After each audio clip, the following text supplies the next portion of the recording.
Subscribe कीजिए Gurukul hub channel को और बेल आइकन को दबाइए देखने के लिए लेटेस्ट एजुकेशनल वीडियो सबसे पहले। हेलो भाई, YouTube के गुरुकुल हब चैनल में आपका स्वागत है। और आज हम बात करने वाले हैं मध्यकालीन भारत। मध्यकालीन भारत से रिलेटेड एक वीडियो मैंने ऑलरेडी चैनल पर अपलोड कर दी है, आप उसे देख सकते हैं, जिसमें मोहम्मद बिन कासिम के बारे में और मोहम्मद बिन तुगलक के बारे में दिया गया है। ठीक है, तो उसे आप वॉच कर सकते हैं। ये उसी सीरीज की सेकंड वीडियो है। ठीक है, आज हम बात करेंगे मोहम्मद गौरी की। तो मोहम्मद गौरी की बात करते हैं तो मोहम्मद गौरी ने भारत पर जो पहला आक्रमण किया था वो किया था 1175 ईस्वी में। मोहम्मद गौरी ने भारत पर पहला आक्रमण किया था 1175 ईस्वी में, वो भी मुल्तान के विरुद्ध, जो मुल्तान पाकिस्तान में स्थित है। मोहम्मद गौरी की बात करें तो मोहम्मद गौरी और पृथ्वीराज चौहान के बीच दो युद्ध हुए। दो युद्ध, पहला युद्ध हुआ था तराइन का प्रथम युद्ध 1191 ईस्वी में, जिसमें मोहम्मद गौरी की पराजय हुई थी और पृथ्वीराज चौहान उसमें जीत हासिल की थी।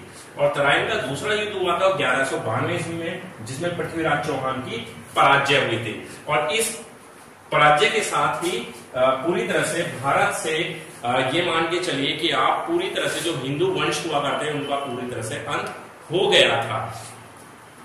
ठीक है, और तराइन के द्वितीय युद्ध से रिलेटेड एक कहानी भी, एक किस्सा भी है, जो मैं आपको बता देता हूँ। एनसीईआरटी की बुक्स में भी दिया हुआ है कि क्या हुआ था कि जब पृथ्वीराज चौहान को पराजित किया गया तो उन्हें बंदी बनाकर मोहम्मद गौरी के द्रास दरबार में ले जाया गया, क्योंकि जो पृथ्वीराज चौहान के ही खास हुआ करते थे जयचंद, उन्होंने उनके साथ छल कर दिया था। उसी छल की वजह से पृथ्वीराज चौहान इसमें हार गए थे।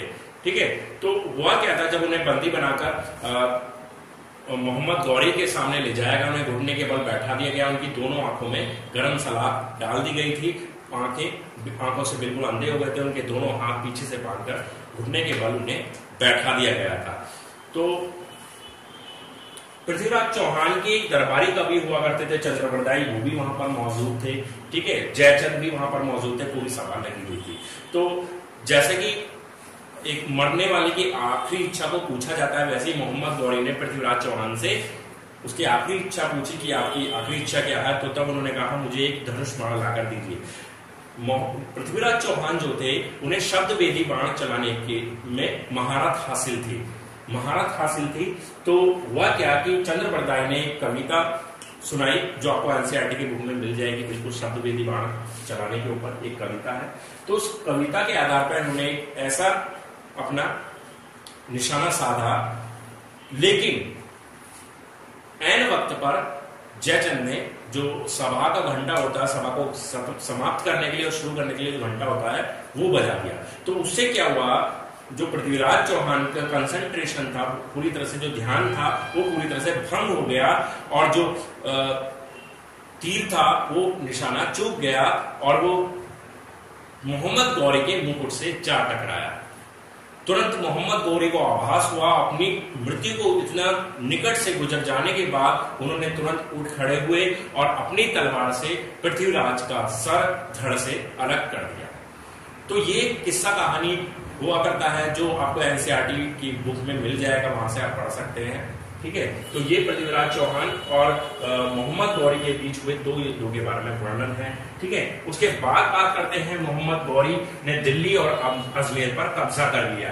और दिल्ली और अजमेर पर कब्जा करना ही मोहम्मद गौरी के लिए एक बहुत बड़ी उपलब्धि हासिल हुई, और कह सकते हैं कि मुस्लिम साम्राज्य की स्थापना हुई वो मोहम्मद गौरी के द्वारा ही हुई। या ये भी पूछा जा सकता है कि मुस्लिम साम्राज्य की नींव भारत के अंदर किसने डाली, तो वो डालने का श्रेय जाता है मोहम्मद गौरी को। कई बार क्वेश्चन एग्जाम में पूछा गया है, एसएससी के एग्जाम में पूछा गया है, यूपीपीसीएस के एग्जाम में, सिविल सर्विसेज के और अदर एग्जाम, आईएएस वगैरह या अदर स्टेट के एग्जाम में भी पूछा गया है, और सभी एग्जाम में पूछा जाता है कि मुगल साम्राज्य की नींव किसने डाली, या मुस्लिम साम्राज्य। मुगल साम्राज्य की बात करते हैं बाबर में, लेकिन बात कर रहे हैं मुस्लिम साम्राज्य। तो मुगल साम्राज्य नहीं, मुस्लिम साम्राज्य की स्थापना और नींव डालने का जो श्रेय जाता है मोहम्मद गौरी को ही जाता है।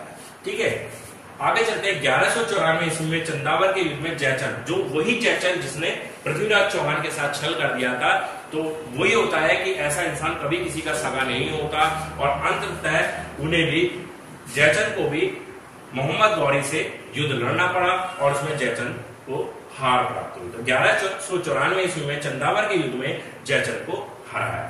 मोहम्मद गौरी के एक सेनापति हुआ करते थे बख्तियार खिलजी ने पूर्वी भारत को पूरी तरह से जीत लिया था और नालंदा और तक्षशिला विश्वविद्यालय को नष्ट कर दिया था। यहां से क्वेश्चन पूछा जाता है कि नालंदा विश्वविद्यालय को या तक्षशिला विश्वविद्यालय को नष्ट करने का श्रेय किसको जाता है, तो वो थे मोहम्मद गौरी के सेनापति बख्तियार खिलजी। तो गाइस ये कुछ मोस्ट इंपोर्टेंट पॉइंट्स थे मोहम्मद गौरी से रिलेटेड। मध्यकालीन भारत में अगर मुस्लिम साम्राज्य स्थापित होता है तो मोहम्मद गौरी से ही स्टार्ट होता है। तो आप इन्हें पढ़ लीजिए, समझ में आ गए होंगे काफी हद तक, ठीक है, मुझे यही उम्मीद है। तो आगे की मध्यकालीन भारत की सीरीज लगातार जारी रहेगी। इसके बाद दिल्ली सल्तनत स्टार्ट हो जाती है और दिल्ली सल्तनत में बात करके गुलाम वंश की, ठीक है, तो वो आपको नेक्स्ट वीडियो में प्रोवाइड कर दी जाएगी, ठीक है। तो अगर आपको ये वीडियो अच्छी लगी हो तो प्लीज लाइक करें, शेयर करें, और आप पहली बार हमारे वीडियो को देख रहे हैं, हमारे चैनल से परिचित नहीं है और आपने हमारे चैनल को सब्सक्राइब नहीं कर रखा है, तो नीचे इसी वीडियो के नीचे एक रेड कलर का बटन होगा, रेड कलर के बटन पर क्लिक करके हमारे चैनल को सब्सक्राइब कर लो। सब्सक्राइब करने के बाद आपको एक बेल आइकन दिखाई देगा, उस बेल आइकन पर जरूर क्लिक करें, क्योंकि उसी से क्या होगा कि जो भी हम वीडियो डेली बनाते हैं मैथ से रिलेटेड, जीके से रिलेटेड या रीजनिंग से रिलेटेड या एग्जाम टिप्स से रिलेटेड, तो उसका नोटिफिकेशन आपको ऑटोमेटिक मिल जाता है, ठीक है।